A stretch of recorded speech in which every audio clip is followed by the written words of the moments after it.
municipalities such as this. That's Mr. G. Edward Griffin.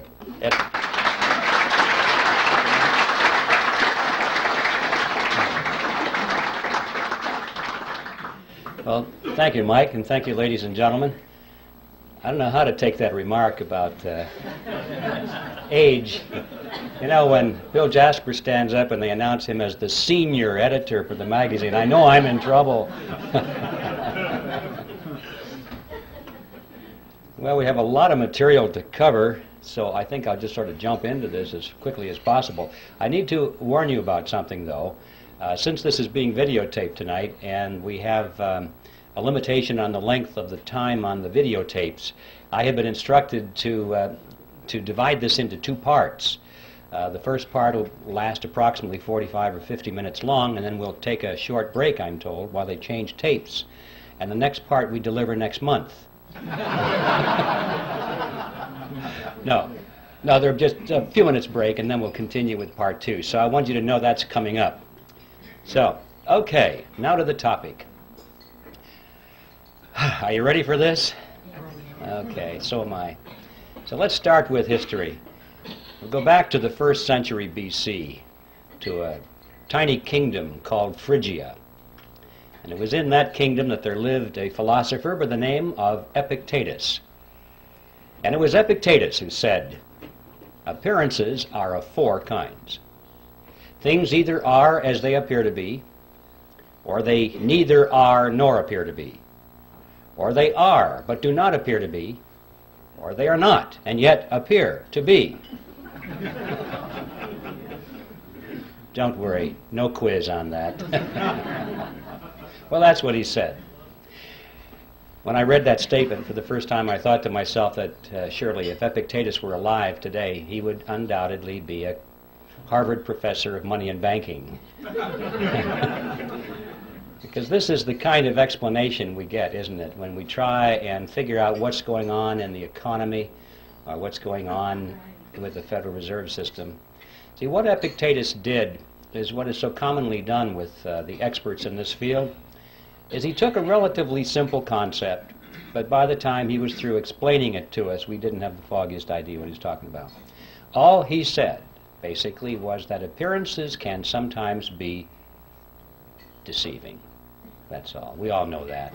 But he had to break it down into 4 component parts, explain that in 2 ways they are what they appear to be, and in other 2 ways they sometimes are not the way they appear to be, and they broke it down and we didn't understand what he's talking about. Nevertheless, I thought that this statement by Epictetus was a brilliant clue for an outline or a theme for my presentation. Because you know, if there's anything in the world that is an appearance that is deceiving, it is the Federal Reserve System. And in particular, it is one of those appearances of the 4th kind, which, as I'm sure you all remember, are those which are not and yet appear to be. So that's going to be my theme tonight. I'm going to come back to it now and then if I remember to do it, and use it as kind of a punctuation point, because this is perhaps at the most fundamental level the most important thing we need to know about the Federal Reserve System, which is that it is an appearance of the 4th kind, something which is not and yet appears to be. When I did my research on this topic, I came to the conclusion, which may startle you folks here, that the Federal Reserve System does not need to be audited. It needs to be abolished.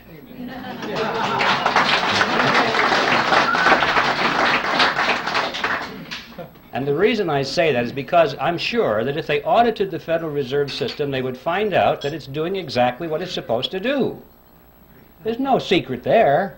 There's no shenanigan going on behind the scenes. It's all out in the open. If we'll just study the Federal Reserve System on the basis of what we know already, if we'll read their literature, if we'll dig into the history, we find out that it's one of the greatest scams of all history. Out on the surface, it doesn't need an audit. An audit, I'm sure, would merely delay the process for a couple of years, give the American people the false impression that something is being done about this problem, and at the end of 2 years they'd say, well, the books are clean. I came to the conclusion that the Federal Reserve needed to be abolished for 7 reasons, actually, and I'd like to read them for you now. I've stated them in rather concise terms. Hopefully they'll have some shock value so you can remember them. And here they are. First of all, it is incapable of accomplishing its stated objectives. 2, it is a cartel operating against the public interest. 3, it is the supreme instrument of usury. 4, it generates our most unfair tax. 5, it encourages war. 6, it destabilizes the economy. And 7, it is an instrument of totalitarianism. Now, I don't know what you think about those 7 points. I know that a lot of you are totally in agreement with it. I can tell by your reaction. I trust that there are some skeptics here tonight. I hope there are. Otherwise, I feel like the minister talking to the choir. Usually there are skeptics in my audience, and frankly, those are the ones I'm most interested in talking to. And for the skeptics, I'm sure that you're thinking, those sound like pretty far-out statements. How could you ever demonstrate them to be true? But I think you would agree, regardless of your preliminary conclusion about those statements, that if any of them could be proven to be true, there would be good enough reason to abolish the Federal Reserve System. So let's take a look and see whether they can be supported. Time doesn't permit to go into all 7 of those here this evening, but I would like to splash around on at least the first 4 of them to show you that indeed there is ample evidence to support these conclusions. And I think the best place to begin with all of this is where the action was, and that is the creation of the Federal Reserve System. And that takes us directly to the title of my book, The Creature from Jekyll Island. You can almost hear the music being played in the background as they do some kind of a spot commercial to sell this book. I have to admit I had a lot of fun with that title because I had this fantasy in my mind that someday it might be in a bookstore window and people would pass by and think, oh, it's a sequel to Jurassic Park. But anyway, that will never happen, I'm sure. The fact of the matter is, for those of you who know a little bit about this topic, the title has quite a bit of meaning in it. And we have a lot to learn by exploring what that meaning is. First of all, Jekyll Island is a real island. It's off the coast of Georgia. And it was on that island back in 1910 that the Federal Reserve System was conceived at a highly secret meeting that took place there. And what I'd like to do is talk about this meeting and show you that, in fact, the Federal Reserve was created there, and that there was a lot of secrecy surrounding it, and then we'll be confronted with the question, why the secrecy? When things are done in secret, there are often things to hide. And we'll explore what it was that they wanted to hide. And when we finally understand what that was, we'll be face to face with one of the most important facts about the Federal Reserve System that is not generally known. In 1910, Jekyll Island was privately owned by a small group of millionaires. In those days, they were millionaires. In today's dollars, they would be billionaires from New York. This is where their families went to spend the winter months. It was a resort island, a resort club. It was called the Jekyll Island Club. And there was a very elaborate clubhouse there, which was the center of their social activities. It's still there, by the way, if anybody wants to visit it. The island has been purchased by the state of Georgia, and this clubhouse has been renovated. It's a beautiful thing. And around this clubhouse, they had cottages, which were built by many of the families that belonged to the club. Cottages are not exactly the word I would have chosen to describe these structures. I remember on taking the tour through one of them, the guide said that there were 14 bathrooms in that cottage. So you have an idea of the kind of elegance that was there. In any event, the number of bathrooms has nothing to do with the story. I just get hung up on that because It's hard for me to imagine a cottage with that much running plumbing. But the important point was that this is where the Federal Reserve System was conceived, is in that clubhouse. So let's tell that story. It all began in November of 1910, when Senator Nelson Aldrich sent his private railroad car to the New Jersey Railroad Station, where there it was in readiness for the arrival of himself and 6 other men who were instructed to come under conditions of great secrecy. For example, they were told to come one at a time, not to be seen together, not to dine together on the night of their departure. If they had arrived at the same time, they were instructed to pretend as though they didn't even know each other. They were to avoid newspaper reporters, because these were well-known men, and had they been spotted by reporters, which often frequented the railroad station, especially had they been seen together, many questions would have been asked. One of the men carried a shotgun in a big black case, so that if he had been asked where he was going, he was prepared to say that he was going on a duck hunting trip. And the interesting thing about that little piece of the history is that this man, we find out later from his biographer, never fired a gun in his life. He even had to borrow that shotgun in order to participate in this deception. Even after they got on board the railroad car, this pattern continued. They were told to use first names only, not to use last names. And 2 of the men adopted code names completely. The reason for that is that they were afraid that the servants on board the train would recognize who they were if they used their last names. And they knew that if word leaked out in that fashion and eventually found its way into the press, the whole purpose of the meeting would have been completely destroyed. So absolute secrecy was essential. Well, the train traveled for 2 nights and a day on a 1,000-mile journey to the south, and when they awoke on the second morning, the car was on the siding, the railroad siding at Brunswick, Georgia. And from there they took the ferry boat across the inland strait to Jekyll Island and to the clubhouse. And for the next 9 days, these men sat around a table and hammered out all the important details of what eventually became the Federal Reserve System. And incidentally, if you visit that clubhouse today, you can walk down to the end of the one corridor there, and on a door is a brass plaque. And it says, "In this room, the Federal Reserve System was created." When they were done, they got back on board the train, back to New York, and disappeared. And for quite a few years after that, these men denied that any such meeting ever took place.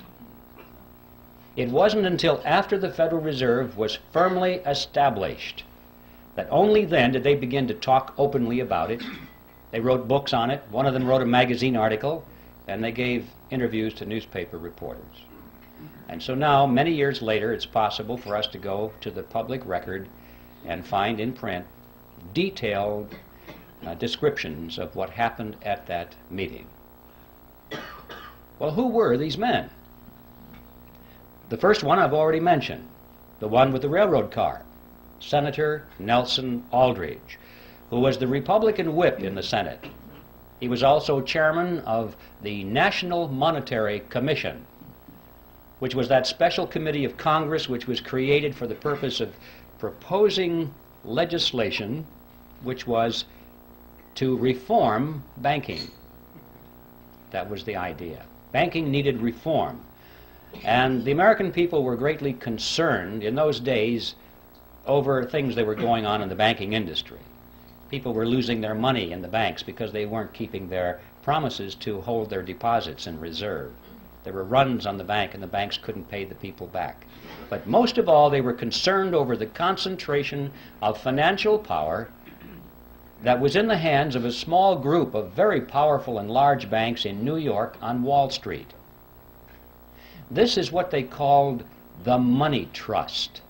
That was the name, and it was a very popular expression in the newspapers. And quite a few politicians were elected to office on their campaign promise to break the grip of the money trust. President Wilson was one of those politicians, by the way. So, that was the purpose of the National Monetary Commission, which was to propose legislation which eventually became the Federal Reserve Act to break the grip of the money trust over the financial markets of America. Aldrich was a business associate of J.P. Morgan. He was the father-in-law to John D. Rockefeller, Jr., which means, of course, that eventually he became the grandfather of Nelson Rockefeller, our former vice president. If you remember, his full name was Nelson Aldrich Rockefeller, so he derived his middle name from his famous grandfather. The second person at the meeting was Abraham Piatt Andrew, who was Assistant Secretary of the Treasury. He later became a congressman, but he was very prominent in banking circles. Frank Vanderlip was there. He was the president of the National City Bank of New York, which was the largest and the most powerful of all the banks in the country, representing the financial interests of William Rockefeller and the international investment firm of Kuhn, Loeb and Company. Henry Davison was there. He was the senior partner of the J.P. Morgan Company. Charles Norton was present. He was the president of the First National Bank of New York, which was another one of the giants. Also, there was Benjamin Strong, who was the head of J.P. Morgan's Bankers Trust Company. And incidentally, 3 years later, when the Federal Reserve System was finally created, he became the first head of the system. And finally, there was Paul Warburg, who was probably the most important of all the men there because of his knowledge of banking as it was practiced in Europe. Paul Warburg was born in Germany. He eventually became a naturalized American citizen. He was a partner in Kuhn, Loeb and Company. He was a representative of the Rothschild banking dynasty in England and France. And through all the years of his banking in America, he remained in very close contact with his brother, Max Warburg, who was the head of the Warburg Banking Consortium in Germany and the Netherlands. Paul Warburg was one of the wealthiest men in the world. And those of you who are Little Orphan Annie fans, you'll remember Daddy Warbucks. Well, Paul Warburg was the real Daddy Warbucks, after whom that character was named. And everyone at the time knew it. I have his photograph in the book. If you'd like to compare his picture to the drawing rendition of Daddy Warbucks, you'll see the similarity between Warbucks and Warburg. And also, while we're on the subject of cartoon characters, anyone who's played Monopoly will remember the drawing of the capitalist with the handlebar mustache and the cigar. That's J.P. Morgan.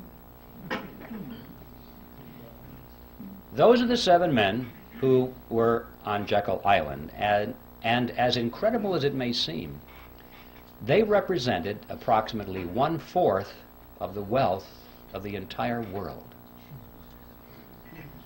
And these are the men that sat around a table on Jekyll Island and created the Federal Reserve System. What's going on here? Should arouse our curiosity a little bit. It didn't just happen. Well, speaking of it just happening, for the skeptics, you're probably wondering, did it really happen that way? Perhaps Griffin is exaggerating this to make a point. Well, yes, it really happened that way, and to illustrate that, we could go to a lot of documentation, but to simplify this, I'd like to just read for you a short excerpt taken from one article written by Frank Vanderlip, who was one of the attendees at that meeting. And this was written in the Saturday Evening Post, and it appeared on February 9, 1935. And this is what Vanderlip said. I do not feel it is any exaggeration to speak of our secret expedition to Jekyll Island as the occasion of the actual conception of what eventually became the Federal Reserve System. We were told to leave our last names behind us. We were told further that we should avoid dining together on the night of our departure. We were instructed to come one at a time, and as unobtrusively as possible, to the railroad terminal on the New Jersey littoral of the Hudson, where Senator Aldrich's private car would be in readiness, attached to the rear end of a train to the south. Once aboard the private car, we began to observe the taboo that had been fixed on last names. We addressed one another as Ben, Paul, Nelson, and Abe. Davison and I adopted even deeper disguises, abandoning our first name. On the theory that we were always right, he became Wilbur and I became Orville, after those two aviation pioneers, the Wright brothers.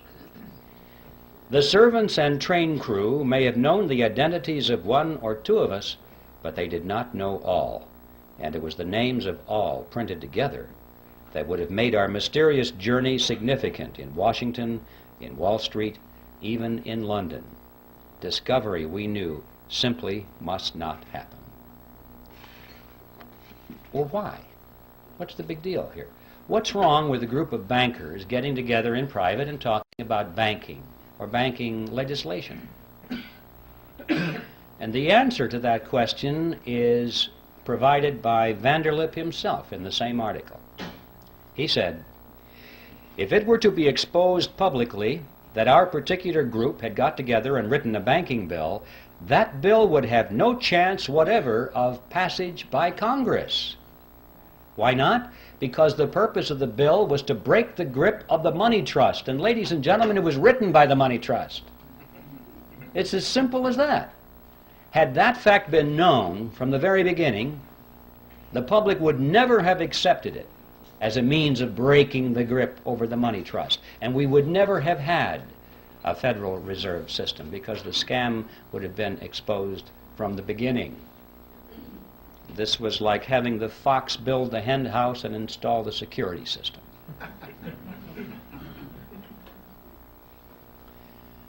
So there is a primary reason for the secrecy.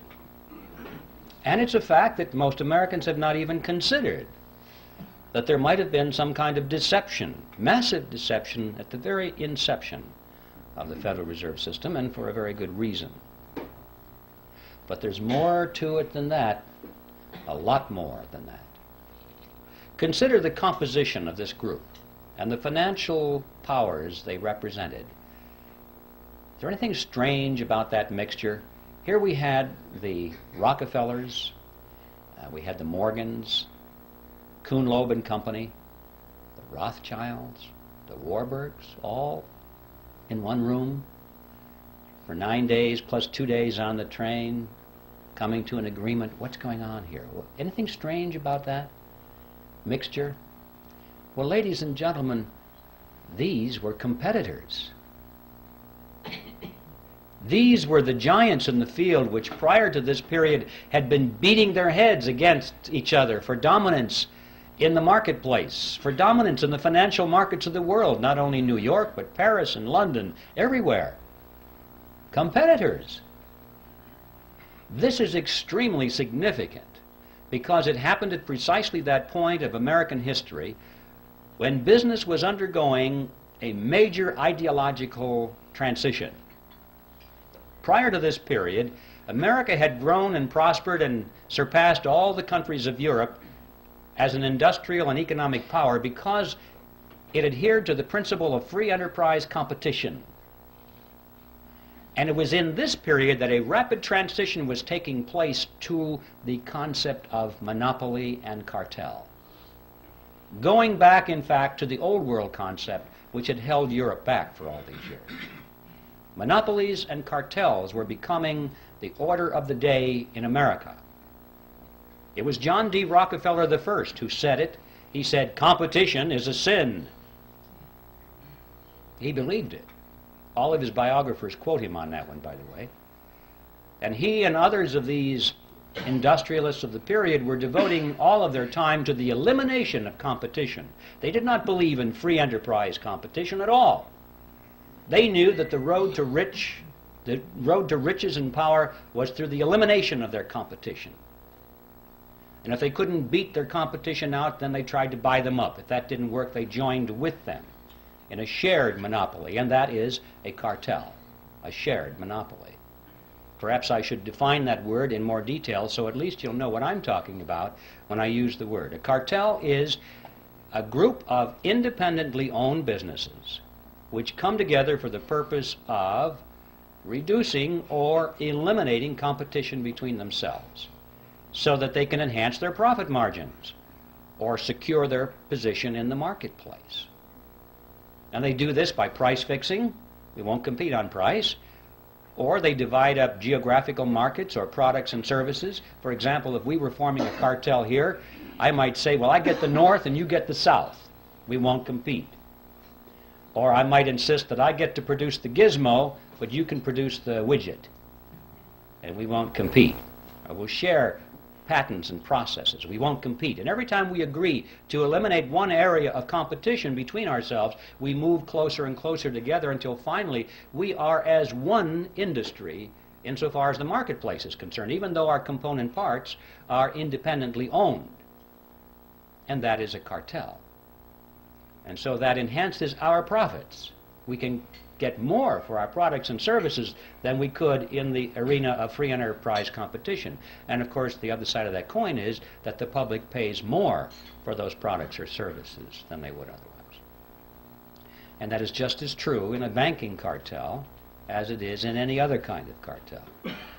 And the amazing fact emerges that when you study this period, that for the 15 years before the meeting on Jekyll Island, these groupings of which we're speaking had come together increasingly in joint ventures. They were learning how to avoid competition between themselves. They knew they couldn't knock each other out. They had tried that. It was too costly. Now it was time to come together. And what happened on Jekyll Island is that they formed a banking cartel, and they called it the Federal Reserve System. An amazing fact that all these years we've had something which most people have thought was a government operation of some kind or another. We were told it was a creation to protect the people, to stabilize the economy, and it's a cartel. And the purpose of a cartel is to enhance the profit structure of the members of the cartel. Period. That's the second amazing discovery, to be learned if we understand and analyze what happened on Jekyll Island back in 1910. But there's a third element, which is perhaps even the most important of all, and that is that this cartel went into partnership with the government. Well, cartels often do that to enforce their cartel agreements, but in this case they did it in spades. Now, in any partnership, there has to be a payoff. There has to be some benefit to the partners, otherwise they won't go into the partnership, or if they go into it, they won't stay in it for very long. So it's a legitimate question for us to ask, what is the payoff? What's the benefit to these partners? Let's find out why the government is in this partnership, and then we'll find out why the banking cartel is in it. And in order to find out what the payoff is, we'll have to examine how the Federal Reserve System creates money, because that's the key. Now, if you're not familiar with how money is created in America, this is going to be really some experience to go through this. For the first time, you're going to shake your heads and say, I don't believe this. I call it the Mandrake mechanism, after that 1940s comic book character, Mandrake the Magician. Could create something out of nothing, wave his cape, and it was back into the void again.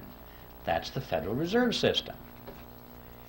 Now, let's take this and break this down. I need to warn you in advance, however, that you shouldn't try and make sense out of this. Okay? Because you'll blow a fuse if you think this makes sense. Just remember, this is your plain old American scam that we're talking about here. It's that simple. And I'm going to strip away all of the banker terminology and all the accounting terminology and use just plain old plodding English to make it comprehensible. In spite of that, however, I want you to know that everything I'm going to tell you from a technical point of view is 100% accurate, in spite of the simplicity of the language. Okay, with that by way of preliminary, let's get right to the Mandrake mechanism itself. It starts with the government side of the partnership.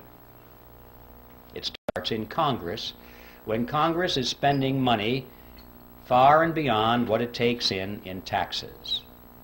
How can Congress spend more money than its income in taxes? Basically what happens is the Congress goes down to the Treasury and asks for, let's say it's $1 billion more that they need this day. And the Treasury official says, you guys got to be kidding, we don't have any money here. You spent it all long ago. Everything we taken in taxes is long spent. And Congress says, well, we kind of figured that was the case, but we thought somebody might have dropped by and left some money. They said, we know what we'll do. We'll borrow the rest of it. So they go down the street to the printing office. Now notice they're not going to print money. They're going to print certificates. Nice, big, fancy certificates with borders on the corner and an eagle at the top and a seal at the bottom, and it'll say United States Treasury bond or note or bill, depending on the length of maturity. And it's so impressive, it almost looks like money. But if you hold it up to light, it really says I owe you. That's all they are. And so Congress takes it and it wants the public to step forward and loan them money in exchange for the IOUs. Sometimes that's called buying bonds. No, you're not buying anything. You're loaning money to the government and getting an IOU in return. And a lot of people in the private sector and institutions are anxious to loan money to the government. Why? Because they have heard that it's the best investment you can possibly make, the most secure investment, because it is backed by the full faith and credit of the United States government. And that people aren't quite sure what that means, but it sure sounds good. And so they lend the money. Well, just in case there's anyone here in doubt as to what that means, I'd like to explain it to you. The full faith and credit of the United States government means that the federal government solemnly promises to pay you back your money plus interest. If it has to take everything you've got in the form of taxes to do it, it will do it. It's a promise to tax you. And people don't think this thing through. They think, oh, it's wonderful. It's a wonderful investment, and I'm going to get some of my money back. Anyway, that's a little side issue. The government is able to borrow a tremendous amount of money and therefore spend more than it takes in taxes through this process. But never enough. They always need more than that. Not to worry, they say. They walk further down the street to the Federal Reserve Building. Now the Fed has been waiting for them. That's one of the reasons it was created. They walk in there and the Federal Reserve officer opens up his desk drawer, pulls out a big checkbook, and he writes a check to the United States Treasury for $1 billion and hands it to them. Now we need to stop and ask a question. Where did they get that money? That $1 billion, that's a lot of money. Who put the money into that account for the Federal Reserve so they could give it to Congress or to the Treasury? And the answer is, there is no money there. There's absolutely zero. There's just a checkbook. Well, if you and I were to do that, we would go to jail. But they can do it because Congress wants them to do it. This, in fact, is the payoff. This is the benefit to the government for being in the partnership. The government can go to the Federal Reserve and obtain instant amounts of any amount of money they want without having to confront the taxpayer and say, we're going to raise your taxes for this money directly. It would be very unpopular if Congress had to go to the public and say, you know, we have a lot of money we want to take from you folks, and it's going to cost you $3,000 per family more than it did last year. You know how long they'd last in office. So they like this Mandrake mechanism very well. The public doesn't know that it's costing them anything. It's just how it works somehow. So this money, this $1 billion, springs into being precisely at the instant that the Federal Reserve officer signs the check and gives it to the government. Now let's see where the banking cartel benefits from this partnership. We'll go back to that billion-dollar check and follow it. The Treasury official deposits it into the checking account of the federal government. And immediately all the computers start to whir and the ledgers show that the government now has $1 billion deposit, $1 billion in its account, and so therefore it can write checks up to $1 billion. Government checks start flowing. Let's just follow a $100 check. Make this real simple to the fellow that delivers our mail. The postal worker gets a $100 check. And he looks at this and he can't imagine in his wildest dreams that just 2 days ago that money didn't exist anywhere in the universe. But it's a government check now, and it's very spendable. So he takes it and deposits it into his private checking account at the local commercial bank. Now this money is out of the Federal Reserve mechanism per se, out of the government side of the partnership, and it gets into the private banking side of the partnership. $100 has been deposited, and now the action heats up. The banker looks at that and he goes over to the loan window and he opens it up and he says, "Attention everybody, we have money to loan." And that's good news for a lot of people because that's one of the reasons we go to the bank, isn't it? To borrow money. So it's good news when there's money available. And the banker says, "We have $100 deposited, but don't worry folks, we can loan you more than that. We can loan you up to $900. Well, how? How can you loan out up to $900 when you only have $100 deposited? Well, it's not difficult if you're in the Federal Reserve System. Here's how it works. The Federal Reserve says that the member banks must keep no less than 10% of their deposits in reserve. So there's $100. They keep 10% in reserve, $10. And they can loan up to $90, right? So we loan it to you, ma'am. You've borrowed $90. What do you do with it? Well, you want to spend it. So you want to write a check on it. You've deposited it into your checking account so you can write a check. In many cases, it might be put directly into your checking account. But now there's $90 deposit, in addition to the $100 that was deposited to start this chain. Now we've got the $90 that was loaned as another deposit. Well, the Federal Reserve says that you only have to keep 10%. So we keep 10% of the 90 and loan the other 90%. And the person that borrows that puts it right back into the bank as another deposit.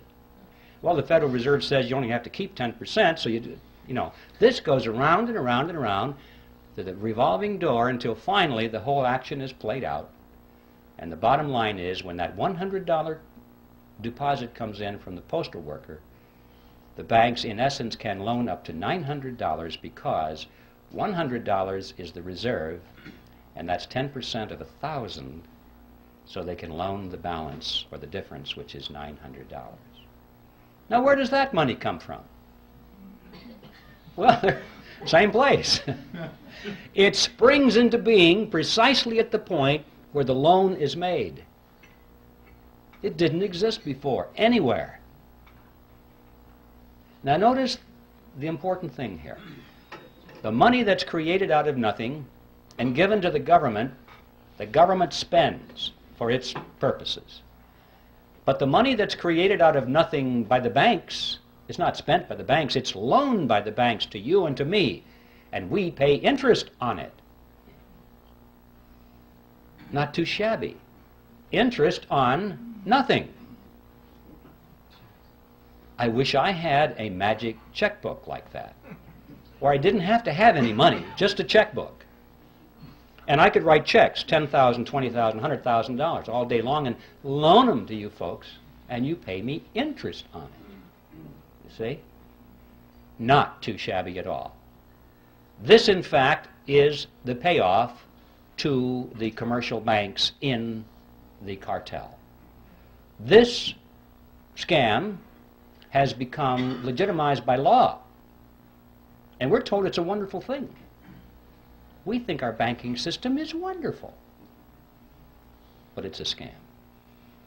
Not only interest on nothing, but perpetual interest on nothing, because notice, once this money is created, if you pay it back, they have it on their ledger as a credit. They can loan it out again to somebody else, and the whole object is to keep loaned out. They don't like the money not loaned out because you can't earn interest on it.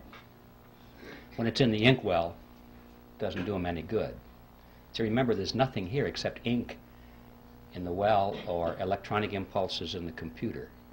That's all there is. So they're collecting interest on that. But that's not the end of the process. That is how money is created in America, but that's not the end of it because it has consequences. What impact does that have on us? Are we involved in this in any way? Well, yes, we are. I've heard people say, gee, those fellows are really smart. I guess they deserve to be rich. You know, as though it didn't affect them in any way. Let's follow it. This money that's created out of nothing goes into the economy, and it dilutes down the value of the dollars that were already out there. It's like pouring water into the pot of soup. It dilutes the soup. And so the economy is diluted by these new dollars, and prices start to go up, or they appear to be going up. It's the process called inflation. I say appear to go up because prices really don't go up, ladies and gentlemen. What's happening is that the value of the dollar goes down. Right. That's what we're witnessing here. If we had a real monetary system, real money backed by gold or silver or anything of tangible value, coffee cups, anything that couldn't just be created out of nothing behind our money, you would find that the purchasing power of that money would remain constant over a long period of time. And to illustrate that point, it's interesting to know that if we had lived in ancient Rome and had a 1-ounce gold coin, we would have been able to buy a fine toga, a handcrafted belt, and a pair of sandals. That was the price. So today, what can we buy with a 1-ounce gold coin? We can walk into any men's store and buy a really fine suit, a handcrafted belt, and a pair of shoes. The real price of these items hasn't changed in thousands of years when expressed in terms of real money. But when expressed in terms of these things we carry around, we call them dollars. They're not. They're really Federal Reserve notes. They buy less and less and less because they keep creating more and more and more of them, and they dilute the economic soup. But we still haven't followed this to the end of the trail. We've lost some purchasing power through this thing called inflation. But how many people ask the question, who gained it? Did anybody gain our lost purchasing power, or did it just evaporate and go up to heaven somewhere? Somebody gained it, didn't they? But we don't know who. Let's follow it. The people who gained our lost purchasing power were those who were at the point where this fresh money was injected into the economic soup.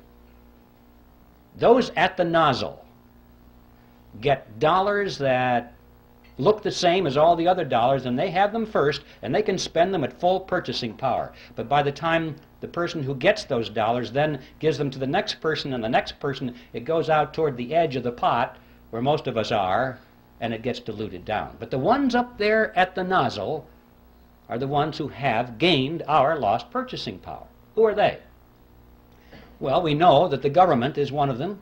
That's where the billion-dollar check started, isn't it? That was the beginning of this whole process. The government spent that money first.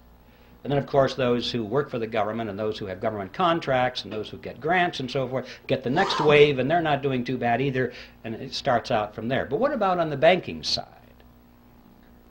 Who got that money first off? Well, the people that came up to the loan window. They were the first ones to get it. Now, this comes as no surprise to anybody here, I'm sure, that in times of inflation, it's a good thing to borrow. Everybody tells you that because you say, you know that you're going to borrow $1 and you pay it back with quarters or 50-cent pieces because inflation erodes the value of those dollars. So you know to borrow is to gain. And the people who don't borrow, who save, they're the ones who are losing.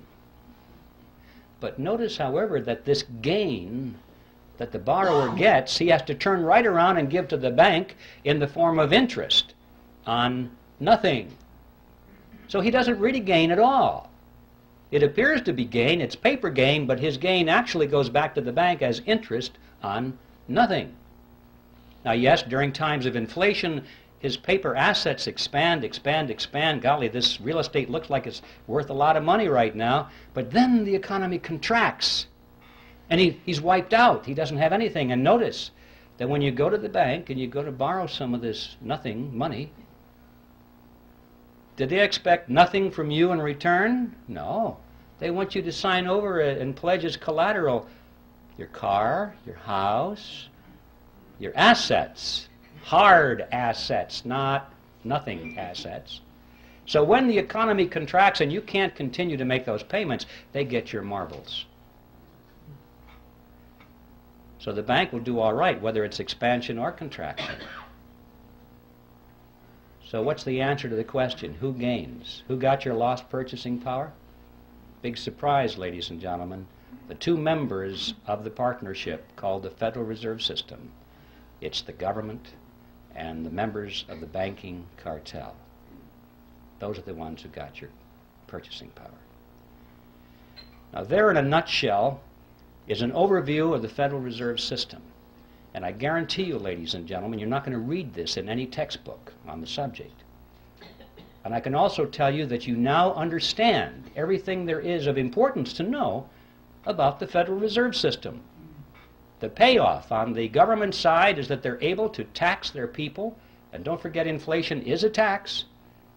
You pay it, you have no escape. It's a hidden tax, but it's a tax just the same. And so the government is able to tax the people without them even knowing they're paying the tax. And on the banking cartel side, they're able to collect perpetual interest on nothing. Now that is the end of part one. Stand by. There's more.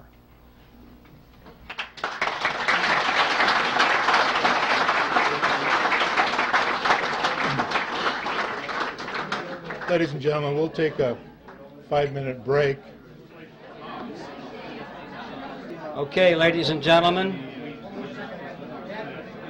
I think this is time for continuation. Everyone refreshed? Anybody want to open up a bank?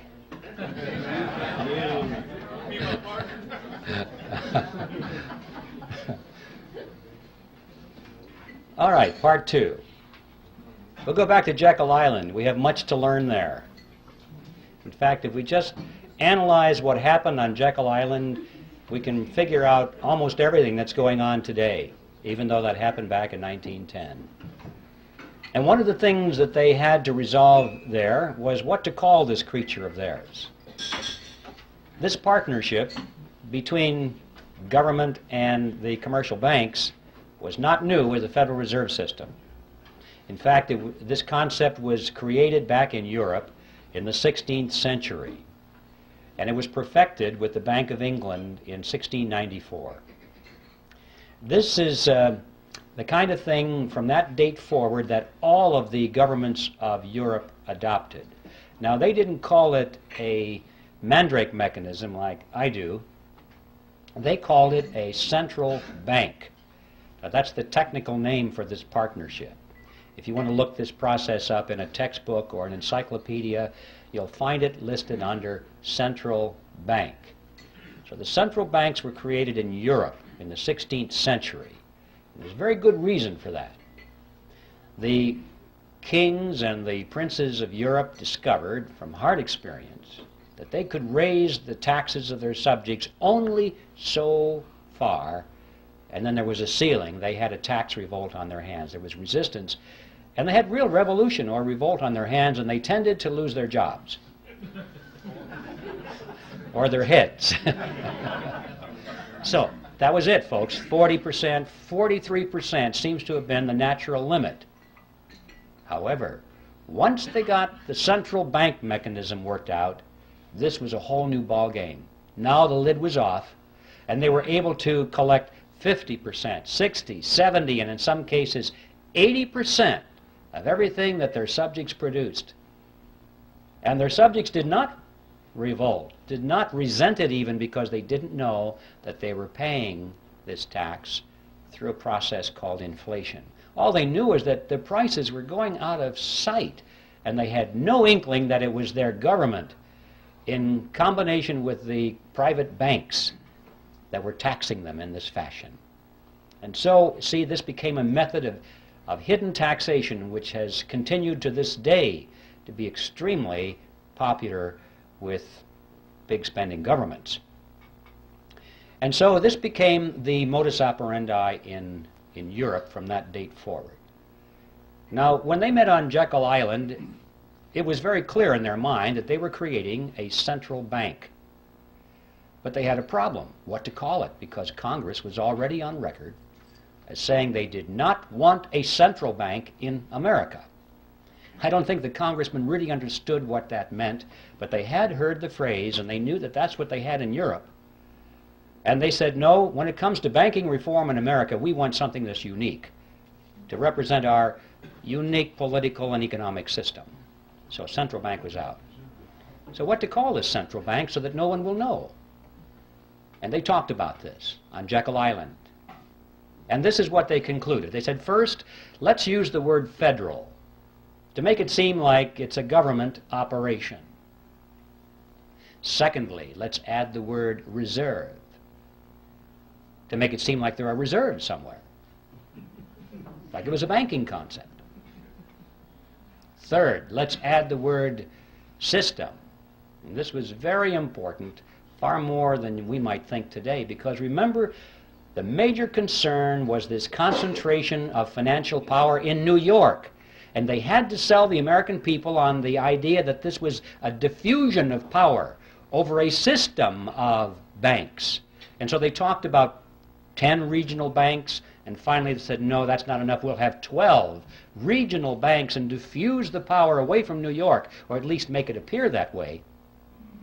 And they'll build those big buildings in all these regions, and the local yokels can come and look at the buildings and say, golly, we got one of them out here too. You know? And the impression was that because these buildings were out there, that the power was pulled away from New York and diffused throughout a system of Federal Reserve banks. Well, as you've heard said many times by now, what we wound up with was not federal, there are no reserves, it's not a system at all in the sense of diffusion of power, and the Federal Reserve banks aren't even banks. So on all four words, we're dealing with appearances of the fourth kind. Brilliant strategy. The next step was to sell this creature to the American people. And the first draft of the Federal Reserve Act was called the Aldrich Bill, sponsored by Senator Aldrich, of course. And this was against the good advice of Paul Warburg, who said, Nelson, if you put your name on this bill, it's going to get voted down in Congress because you are so closely identified with the power of big business. It'll be voted down. And apparently, Aldrich's ego was too big. He must have said, well, no, after all, I'm respected in the Senate, and I am the chairman of the National Monetary Commission. And for whatever reason, he insisted on having his name on it. I think he wanted to go down in history as the originator of the Federal Reserve System. But Warburg was right. Voted down, thumbs down right away, because he was a representative of big business. Well, this was a minor setback. They took their bill, they scrambled the paragraphs around a little bit, they took Aldrich's name off of it, and found a couple of Democrats to sponsor the bill. Now this was different. See, Aldrich was a Republican, and everyone knew that the Republicans represented big business. But they also knew that the Democrats represented the common man, the little guy, the fellow on the assembly line, you know, like Ted Kennedy.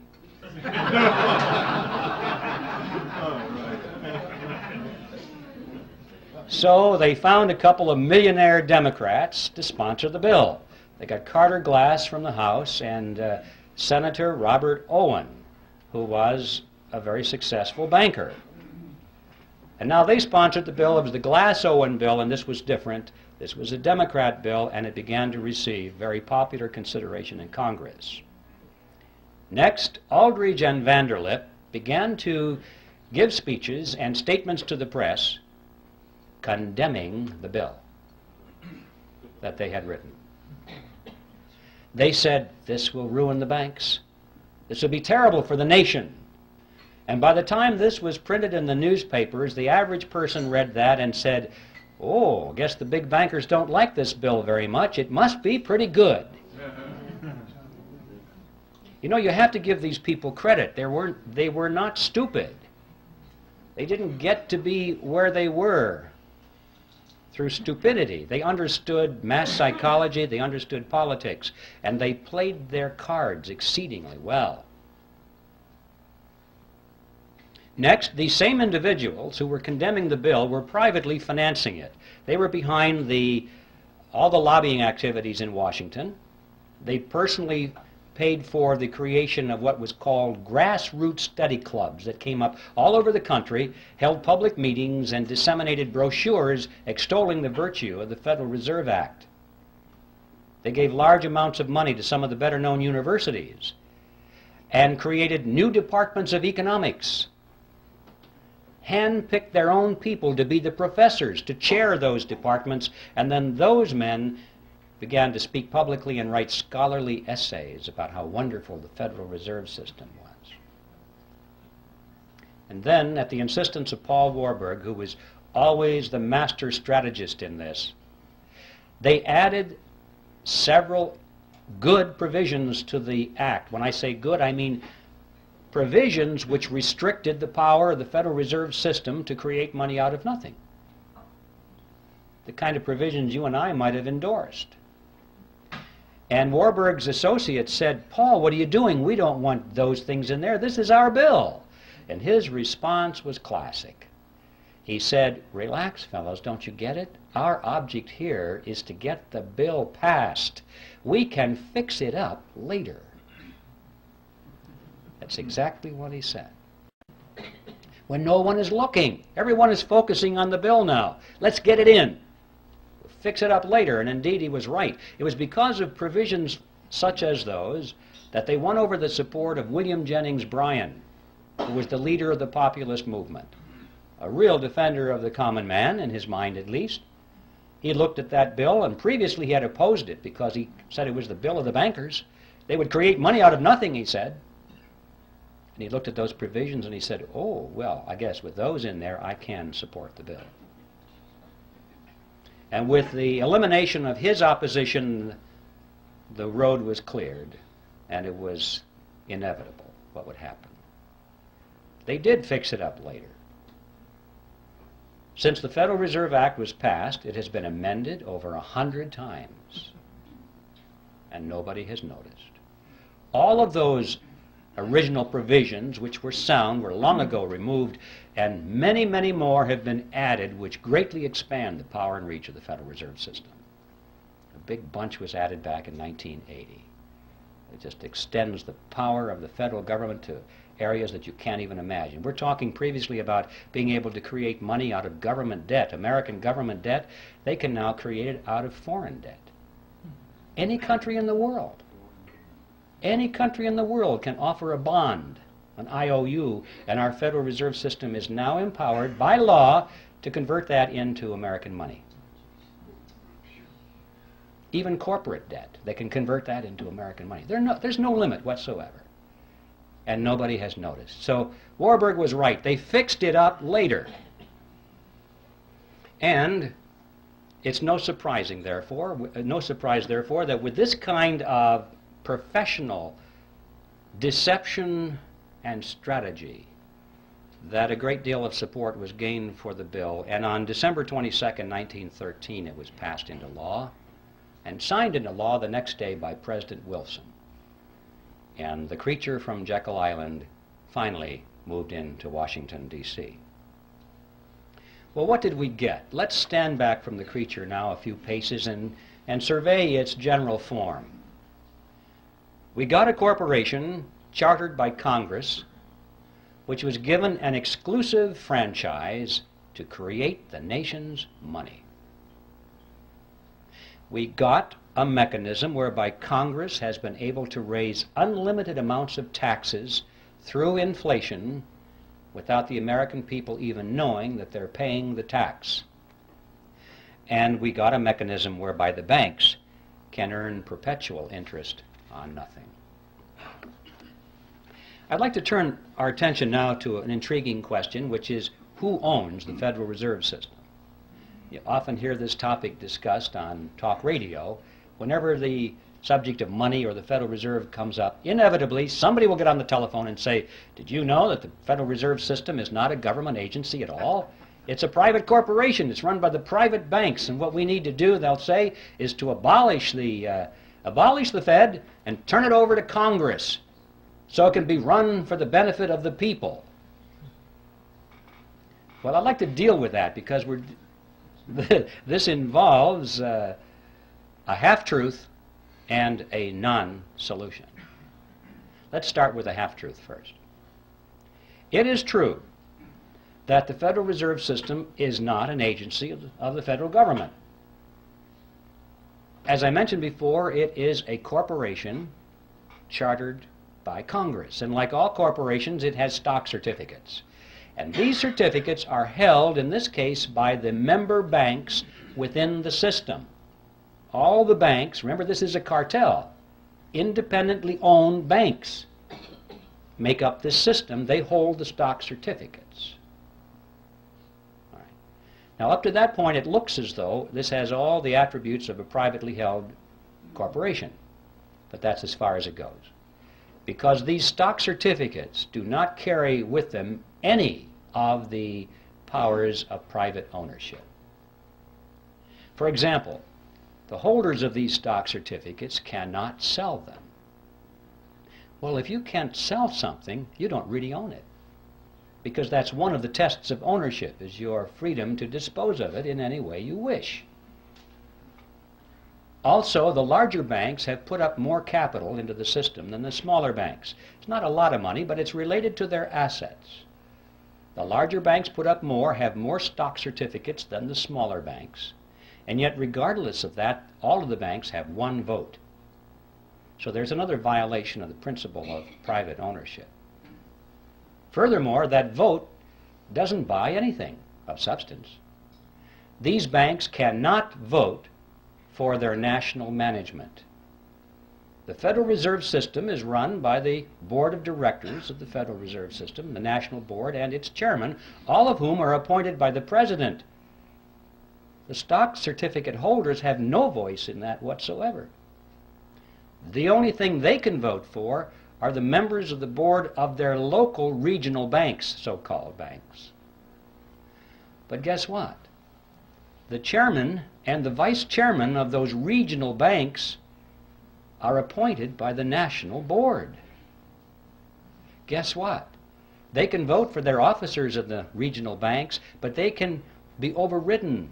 The national board has veto power over those people. You get the picture here?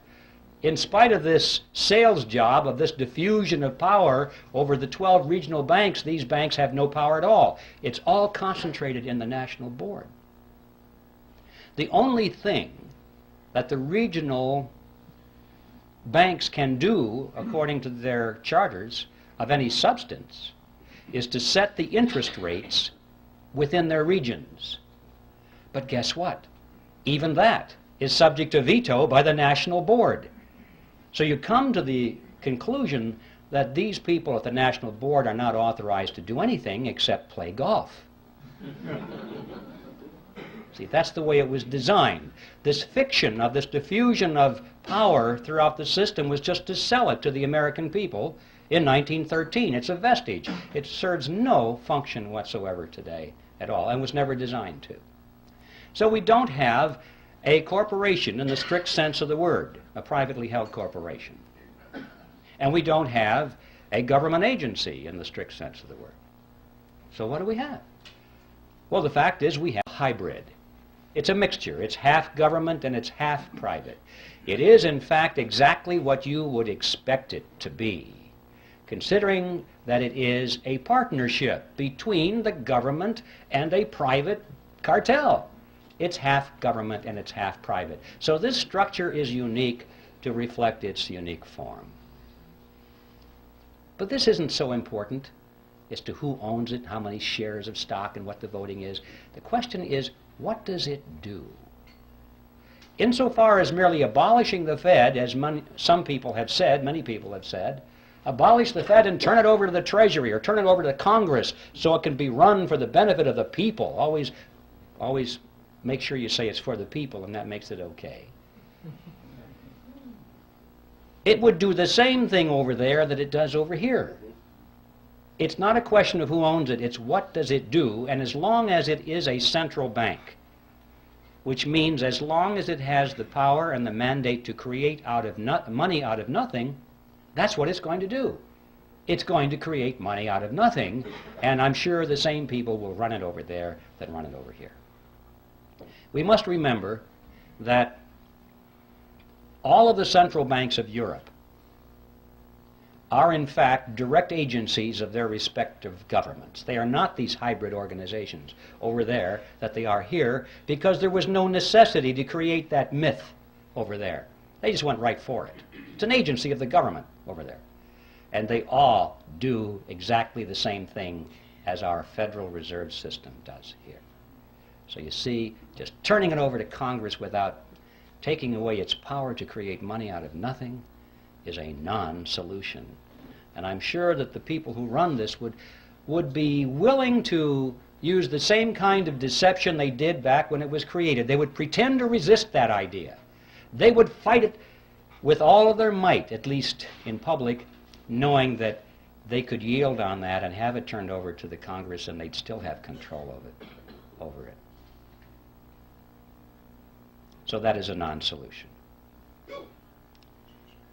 I'd like to talk now about what the objectives of the Federal Reserve System are, because if we're going to say if it were turned over to Congress, it would pursue the same agenda. What is that agenda? Extremely important thing to focus on, because we're told that the purpose of the Fed is to stabilize the economy. And everybody kind of believes that. I mean, when Greenspan comes on and says, well, we're raising interest rates now, why? To stabilize the economy, right? To prevent inflation. In other words, to protect you folks. To protect you. And we buy it. Well, one of the most widely used textbooks in our schools right now, a textbook on economics written by Paul Samuelson, explains it this way. It says, quote, "The Federal Reserve sprang from the panic of 1907 with its alarming epidemic of bank failures. The country was fed up once and for all with the anarchy of unstable private banking." It's partly true. It's just they came up with the wrong solution. Just because there's a problem doesn't mean that any old solution that somebody has to offer is the best. In fact, it may be a non-solution. That's what we're talking about. Just turning this system over to the government to run is a non-solution. Well, let's take a look at this. If the purpose of the Federal Reserve System is to stabilize the economy, let's give it a report card and see how well it's done. Since it was formed, it has presided over the crashes of 1921 and 1929, the Great Depression of 29 through 39, recessions in the years 53, 57, 69, 75, and 81, a stock market Black Monday in 87. We all know that corporate debt is soaring, personal debt is greater than ever before. Both business and personal bankruptcies are at an all-time high. Banks and savings and loan associations have failed at a rate greater than ever before in our history.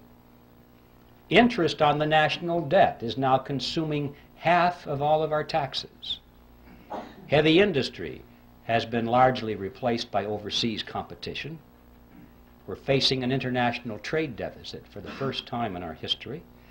75% of downtown Los Angeles and other large metropolitan areas are now owned by foreigners, and over half of the nation right now is officially in a state of recession. Now that is the report card of the Federal Reserve System after 80 years of stabilizing the economy. And I don't think it's even controversial to say that the Federal Reserve has failed to meet its stated objectives. The only controversial question is, why has it failed? And my answer to that is because those have never been its true objectives at all. What are its true objectives? Well, what are the objectives of any cartel? To make money, to enhance the profit margins of the members of the cartel, and to stabilize its position in the marketplace, to prevent competition. Those are the objectives of any cartel. And if our analysis is correct here, we'll find that this, in fact, has been what the Federal Reserve System has accomplished for itself and its component members. To be more specific, it's possible to go to the period of Jekyll Island and read the papers and speeches that were done by the people on Jekyll Island and their associates. The big banks were concerned over three things, among other things, but the three main things were as follows. They said they wanted to reverse the erosion of their power away from New York. That's right, just the opposite of what the Federal Reserve System was supposed to accomplish. They wanted to keep it in New York. They were concerned because as the nation was spreading westward and southward, new banks were springing up all over the frontier. And more of the capital assets of the nation were moving in that direction. Yes, they still had the lion's share, but every year the percentages went down a little bit. And they could see where that chart was going. And they said, we must put a stop to this now while we still have power. Remember, John D. Rockefeller said it, competition is a sin. And competition from the new banks in America was something that had to be stopped. See, one of the purposes of the Federal Reserve System was to control the competition from the new banks. And this is a good place to emphasize that when I'm talking about the cartel, I'm primarily talking about the big banks in New York that created it, and the international banks as well, the ones in Europe. I'm not talking about your bank down the street that ever since the system was created has struggled and struggled under the regulations of the system, which were designed primarily, to some extent, to squeeze the competition out or to keep it in its place. And you've seen that process going on throughout the years. We have fewer and fewer banks all the time, little ones getting gobbled up by the big banks. So that was objective number one. Number two, they wanted to reverse the trend of what is called private capital formation. Now, what that means is simply this. It means that people in those days were using their own savings instead of going to the bank and borrowing. Corporations in particular found that it was better for them to withhold some of the dividends from their stockholders each quarter, put that money into a sinking fund, let it accumulate, or let the capital form, as they say, capital formation, and then use their own money to build the new factory or launch a research and development project or whatever, instead of going to the banks. And the banks were extremely concerned over this trend. They racked their brains. How do we get businesses to come back to the banks and borrow money again? And their answer was quite simple. If you were a banker, you would know how to do that. The answer is to lower interest rates, to make those rates so attractive that you'd be crazy not to go to the bank and borrow the money at those interest rates. So much easier than saving. Well, why didn't they just lower interest rates? Because that was 1913, ladies and gentlemen, and they couldn't. Money was real money in those days. It was backed by gold and silver. There was no lever on it. No man, no group of men, no politicians, no bankers could arbitrarily affect interest rates. Because it was backed by gold and silver, the money was, and they couldn't just create it out of nothing. You see, under those conditions, interest rates are the product of the forces of supply and demand in a free market economy. Nobody has control over it. And that's why the politicians hate money that's backed by gold and silver. They cannot manipulate it. So their challenge was, how can we artificially depress the interest rates below the natural level that's produced in the free market? And the solution was, they said, the nation needed what was called a flexible currency. They said this is what industry needed to prosper, a flexible currency. You still hear that phrase today, the virtues of a flexible currency. Well, what is a flexible currency? You need a dictionary. Well, it's not paper money that folds. What that means is money created out of nothing. That's what a flexible currency is. See, the trick is not particularly hard to figure out here. If you are creating money out of nothing, you don't have to charge an awful lot of interest on it to show a profit.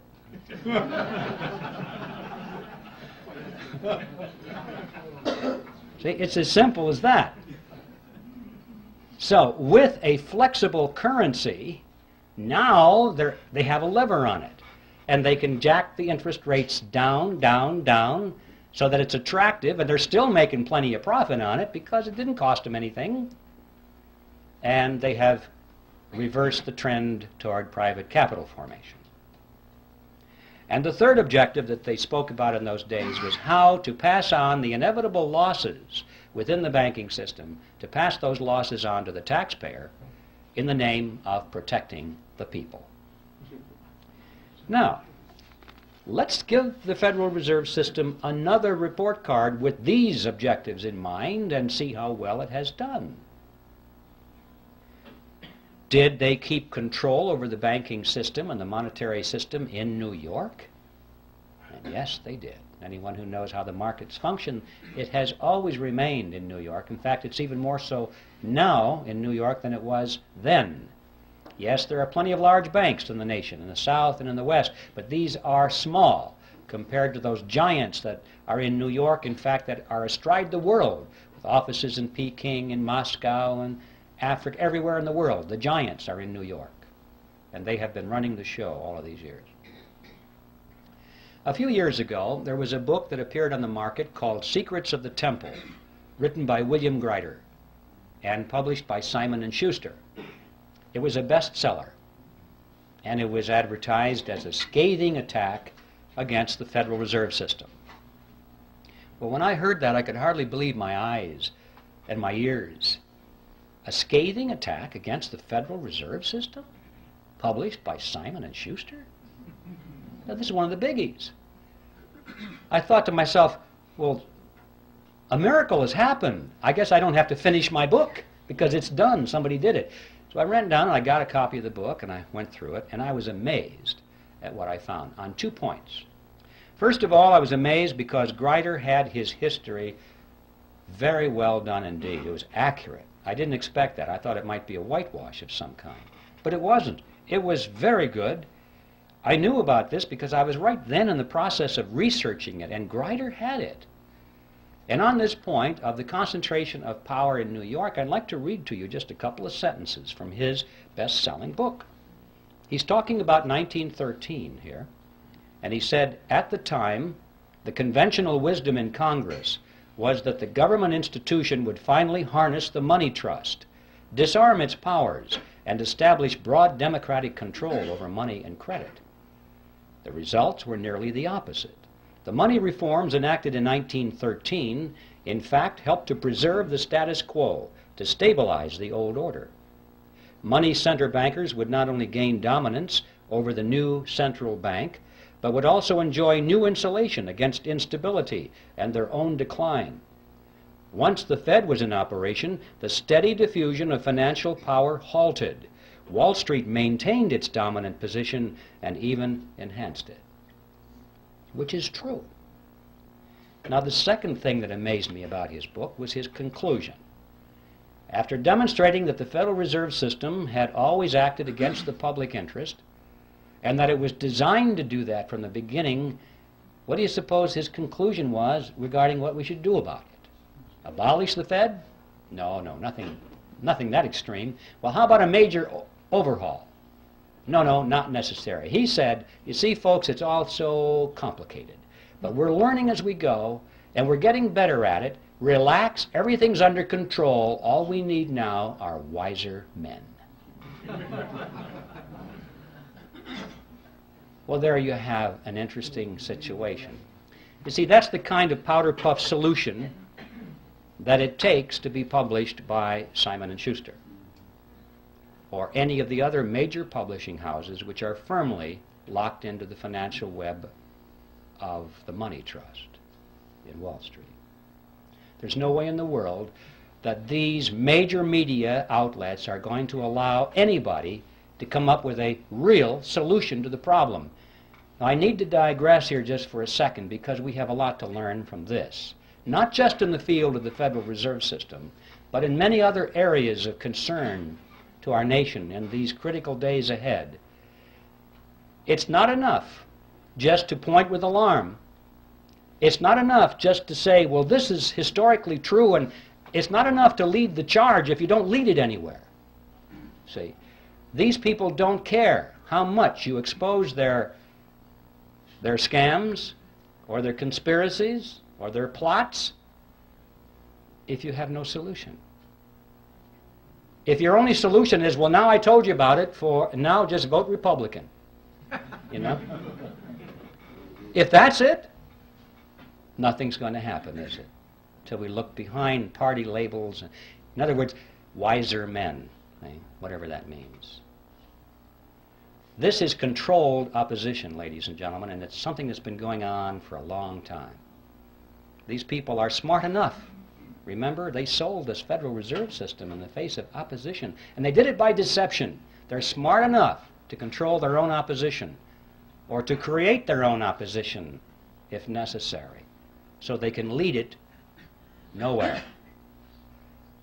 I'll just leave that thought with you because it's something we need to be very aware of in the critical days ahead. Let's get back to the Federal Reserve. It gets an A on its report card for objective number 1, which is to maintain control over the money markets in New York. Did they reverse the trend toward private capital formation? Boy, did they ever.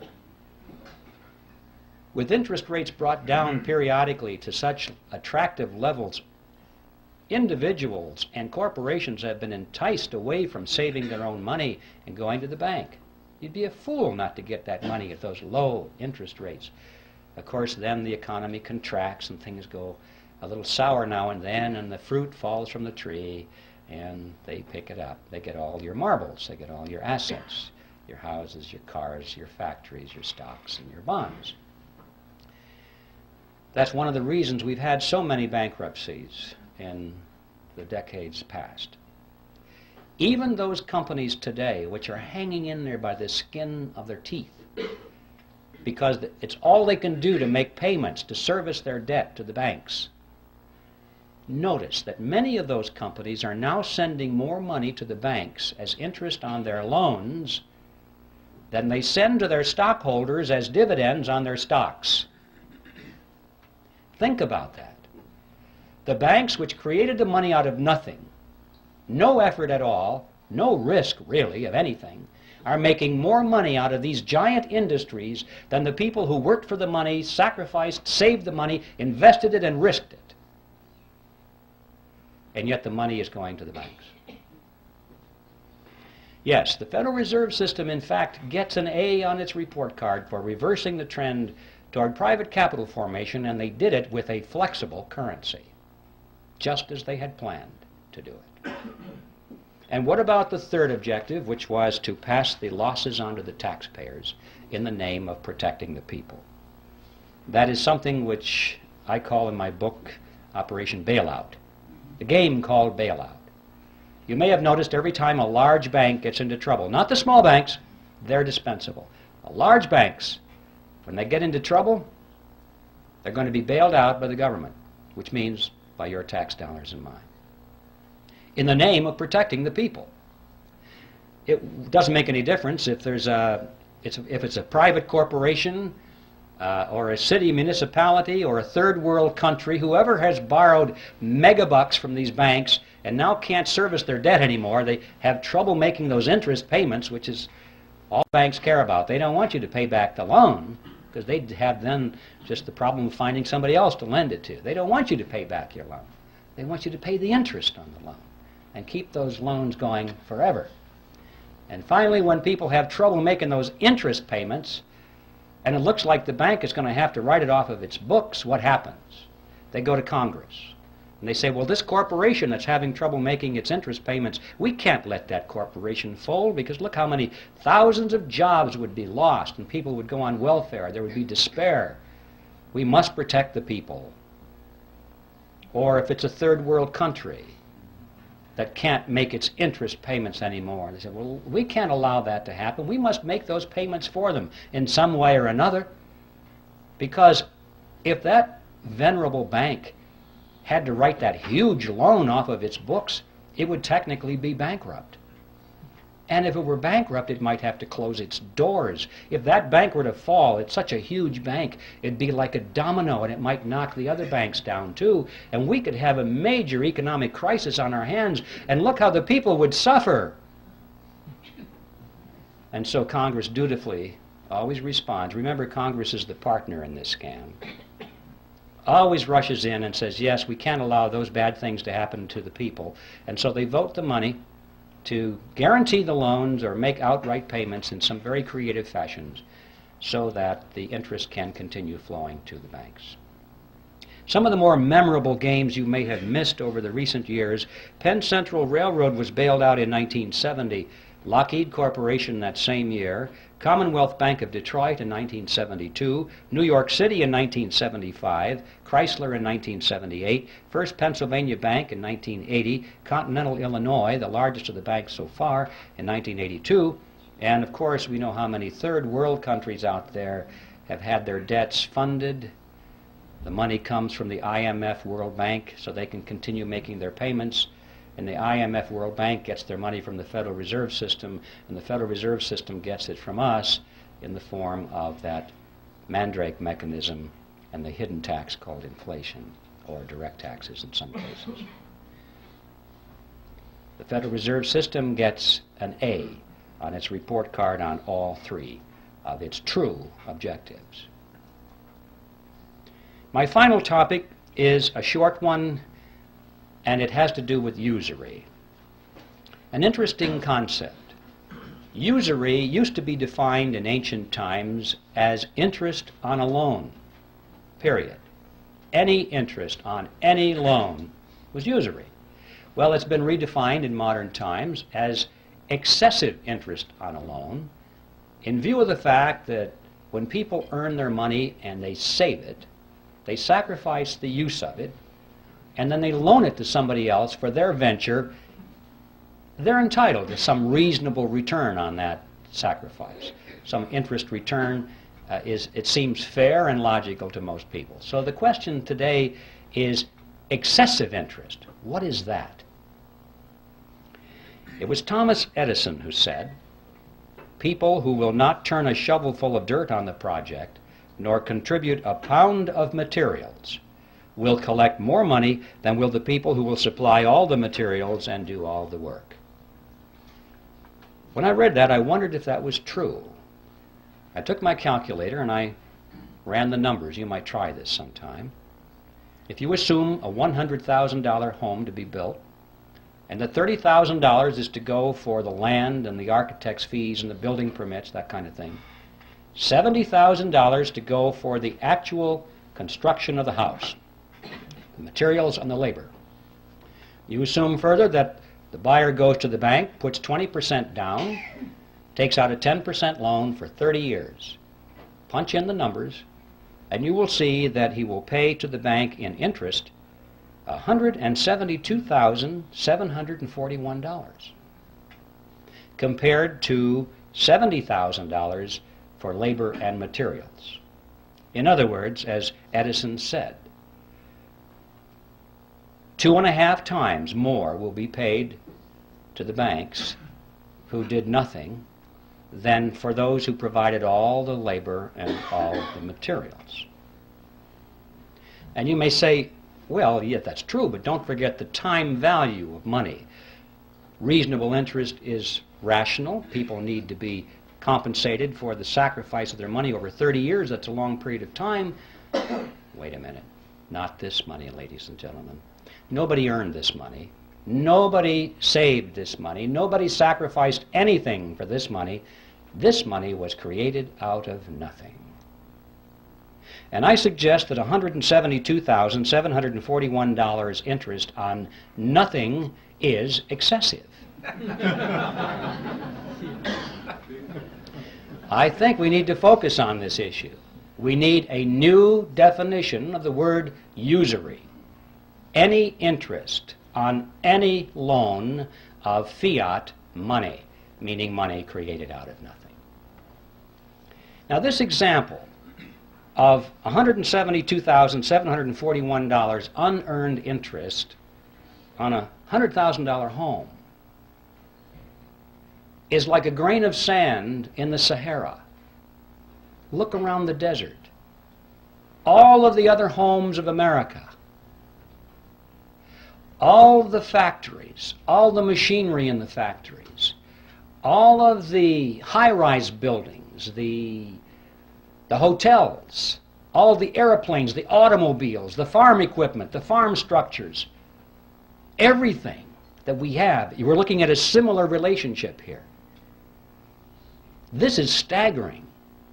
To consider the amount of money that is in this huge, wide river of wealth flowing into the banking cartel because the money was created out of nothing. It's such a wide river of wealth, you can't even think across it in your mind. It's perpetually moving into the banking cartel. This is a dead short across the productive capacity of America. This is money that should be going to the people who produce and who create, instead of being siphoned off through a scam. Think of what our standard of living could be if it weren't for this dead short across our economy. Well, where is this money going? This river, where is it flowing? You get the mental picture that maybe it's going into a lake somewhere or behind a dam. All this money is rising, accumulating. People are getting richer and richer and richer. No, not so. It's not how it works. They're spending the money. What are they spending it for? Well, they're not spending it for more yachts and more mansions. That's not it. I mean, they got rid of the mansions back on Jekyll Island. They got bored with those things. Once a person has all the money that they can possibly use for the material pleasures of life, what is left? Sure, power. Absolutely. They are spending this money for power, ladies and gentlemen, to acquire power over you and me and our children. They're literally buying up the world with it. But I don't mean they're buying up the real estate or the hardware. They're buying up control over people. Technically, in sociological terms, they're buying control over the power centers, which means those groups and institutions through which people live and work and follow leadership and accept information. People are always associated in groups, and they work in groups, they move in groups. And these groups have heads of them, leaders. And this money has been going for many years to acquire influence, if not control, over the leaders of these power centers in society. So they can therefore indirectly influence and control you and me. Specifically, that means they have been spending this river of wealth very freely to buy control over politicians, political parties, television networks, cable networks, newspapers, magazines, publishers, wire services, motion picture studios, universities, labor unions, church organizations, trade associations, labor unions, tax-exempt foundations, multinational corporations, Boy Scouts, Girl Scouts, you name it. Make your own list. I guarantee you, if you have a large, influential organization which influences people, you will find that this river of wealth has been flowing partly into an attempt to acquire control over the leadership of these institutions and organizations, especially those which are offered as opposition, especially those which supposedly are to stop this whole process from happening. Now, this has not only been going on in America, but this has been going on in every nation of the world, pretty much in the industrialized nations as it has gone on here. But I'd like to call your attention to what's been happening in the so-called third world, or the underdeveloped nations. This process is now complete. It's not going on, it's finished. They literally have bought those nations. Have you ever wondered what's going on there with the IMF World Bank? Every once in a while on the back page of the newspaper you read that Congress once again authorized another $100 billion or so to go to the World Bank. And then it explains very carefully that this money is being used for humanitarian reasons. It's being used to uplift the standard of living of these poor people. That is an appearance of the fourth kind if you ever saw one. It's not being used for that at all.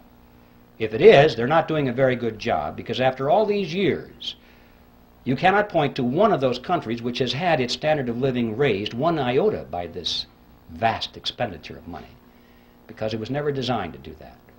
The money does not go to the people. It does not go to the industries or the businesses of those countries where it might have a chance of raising the standard of living.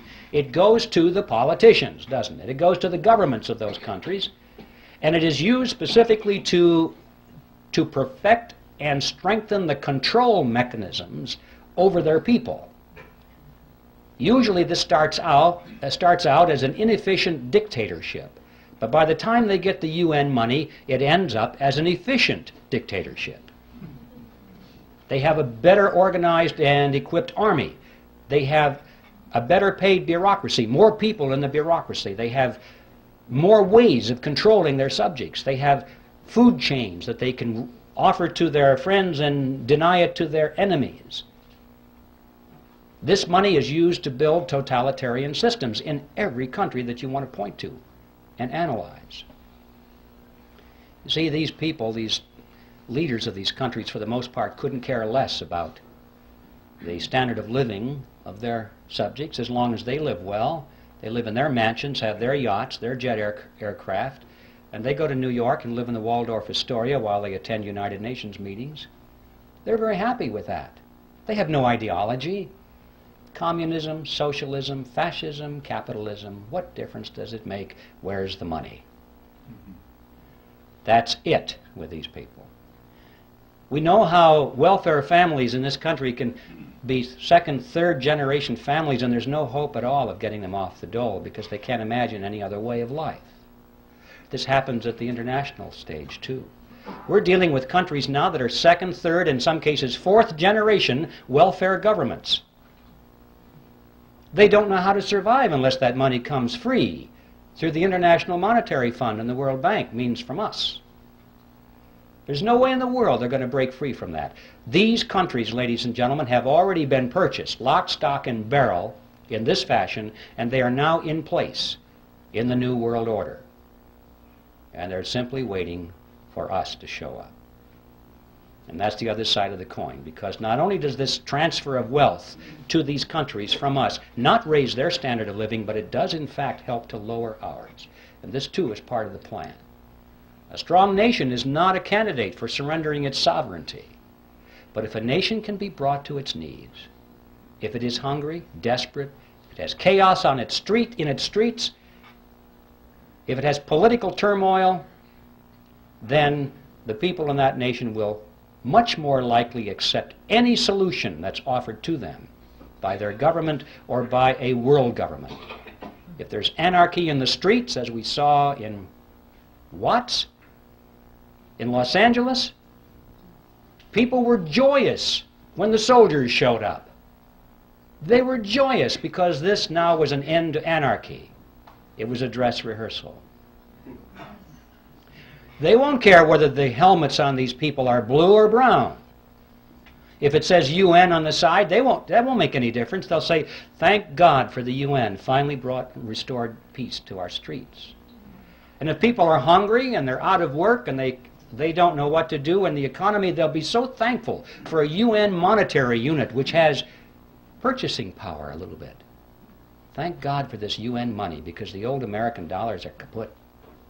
Don't know what to do with it. This is the plan, ladies and gentlemen, to weaken America. And so that's the process. And I'm mentioning this because I want to emphasize to you that what is going on here has nothing at all to do with wealth. The name of the game now is power. Now, the bad news is that time is running out. It used to be that I told people that about some of these problems, and they would say to me, could never happen in America. You're just exaggerating, you know. And now they say, how much time do you think we have left? Because you can see it. It's all around us. The New World Order is being built around us. We have a world army being built, a world court being built, a world taxing authority being built, a world trading authority being built. It's being built all around us. You realize right now, as we speak, over half of our standing military is now serving under foreign officers. This thing is going rapidly, ladies and gentlemen. So, we're running out of time. But the good news is, we still have time. We still have time, and we have the freedom to work. We can do it if we'll work like the Dickens, like our freedom and our lives depended upon it. They do. That's precisely what does depend on it. So instead of being sour about how late the hour is, we should rejoice over the fact that we still have freedom. We still can meet like this. We can hold public meetings. We still have elections. We can still throw these scoundrels out. So what we need to do now is just get to work and do that which we must do. We can still overthrow the government of the United States every 2 years without firing a single shot if we'll simply discharge the responsibility of citizenship, which comes along with being free men. So that's my message with you, ladies and gentlemen, and that is that whatever it is you plan to do for your freedom or your country, do it now. And a good place to begin is to send Epictetus back to Phrygia. And let's convert that mammoth appearance of the fourth kind into a disappearance of the first kind. Thank you.